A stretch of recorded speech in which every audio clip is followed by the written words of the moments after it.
Vous devriez lire cette liste maintenant, puis réserver un jour où vous pourrez consacrer suffisamment de temps à la relire et à répondre à chaque question de manière approfondie. Pour ce faire, je vous conseille de lire les questions et d'énoncer vos réponses à haute voix afin d'entendre votre propre choix. Voix. Il vous sera ainsi plus facile d'être sincère avec vous-même.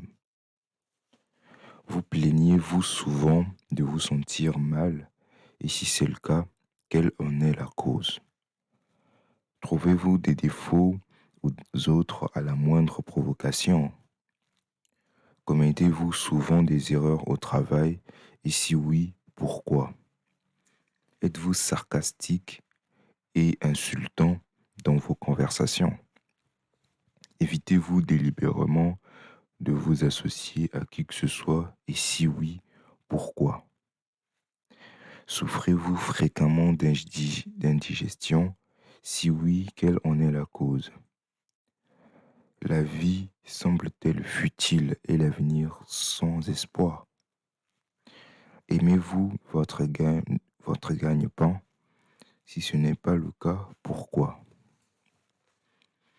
Vous apitoyez-vous souvent sur votre sort? Et si oui, pourquoi? Enviez-vous ceux qui vous surpassent? À quoi consacrez-vous le plus de temps? À penser au succès ou à l'échec? En vieillissant, gagnez-vous ou perdez-vous confiance en vous? Apprenez-vous quelque chose d'utile, des leçons valables de toutes vos erreurs? Permettez-vous à un parent ou à une connaissance de vous inquiéter, de vous accabler de soucis? Si oui, pourquoi? Êtes-vous parfois enthousiaste face à la vie pour sombrer à d'autres moments dans le plus profond découragement? Qui vous inspire le plus et pour quelles raisons? Tolérez-vous des influences négatives ou décourageantes que vous pourriez éviter? Êtes-vous négligent quant à votre apparence personnelle? Si oui, quand et pourquoi? Avez-vous appris à ignorer vos problèmes en étant trop occupé pour vous en préoccuper? Vous qualifieriez-vous de faible et sans âme si vous permettiez à d'autres de penser à votre place? Combien de perturbations évitables vous dérangent et pourquoi les tolérer? Recourez-vous à l'alcool, aux drogues, à la cigarette ou à d'autres compulsions pour calmer vos nerfs?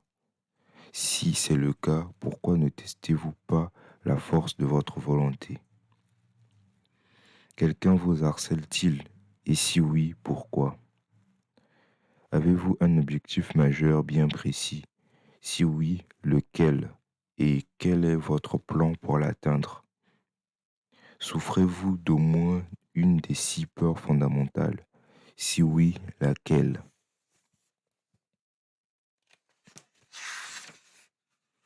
Avez-vous développé une méthode pour vous protéger de l'influence négative des autres?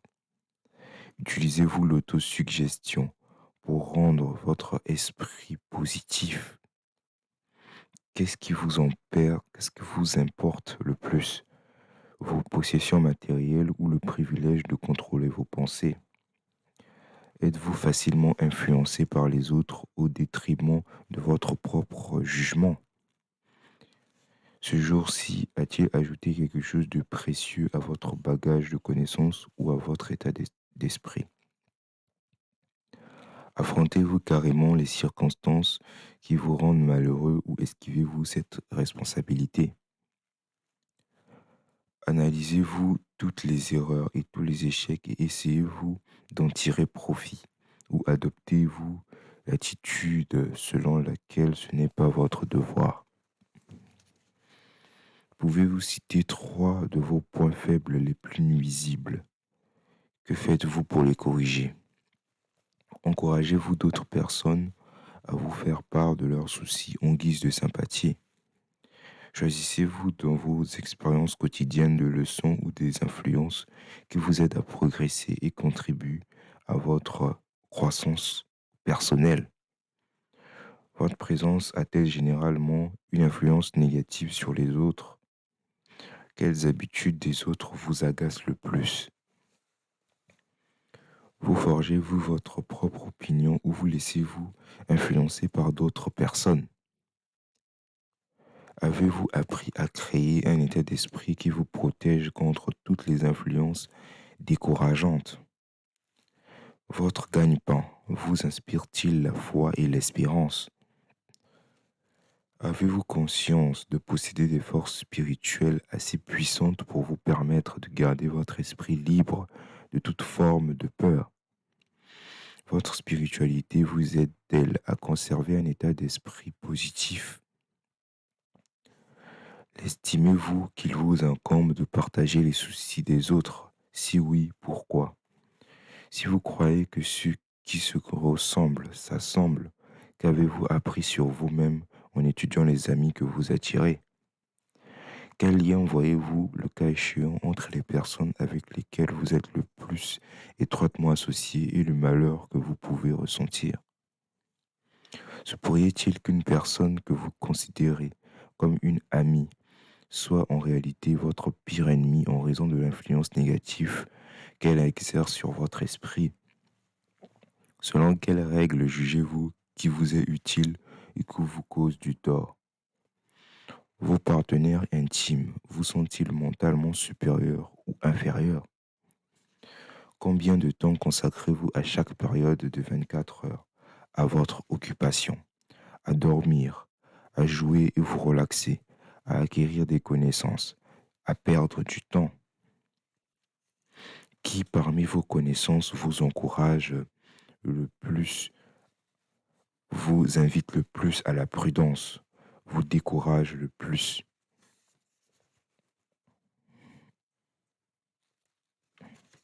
Quelle est votre plus grande inquiétude? Pourquoi la tolérez-vous?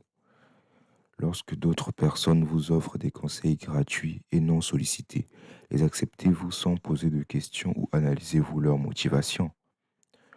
Que désirez-vous par-dessus tout? Avez-vous l'intention de l'acquérir? Êtes-vous prêt à subordonner tous vos autres désirs à celui-ci? Combien de temps consacrez-vous chaque jour à son acquisition? Changez-vous souvent d'idée? Si oui, pourquoi? Finissez-vous généralement tout ce que vous commencez? Êtes-vous particulièrement impressionné par les titres professionnels, les diplômes ou la richesse des autres? Êtes-vous facilement influencé par ce que les autres pensent ou disent de vous? Vous adressez-vous à des personnes en raison de leur statut social ou de leur situation financière? Qui est, selon vous, la plus grande personne vivante? En quoi vous êtes-elle supérieure? Combien de temps avez-vous consacré à étudier et à répondre à ces questions? Au moins une journée est nécessaire pour l'analyse et la réponse à l'ensemble de cette liste. Si vous avez répondu honnêtement à toutes ces questions, vous en savez plus sur vous que la majorité des gens. Étudiez attentivement ces questions. Revenez-y une fois par semaine pendant plusieurs mois et soyez stupéfait de la quantité de connaissances supplémentaires d'une grande valeur pour vous-même que vous aurez acquises par la simple méthode consistant à répondre honnêtement aux questions. Si vous n'êtes pas certain des réponses à certaines questions, demandez conseil à ceux qui vous connaissent bien, en particulier ceux qui n'ont pas l'intention de vous flatter, et regardez-vous à travers leurs yeux. L'expérience sera étonnante.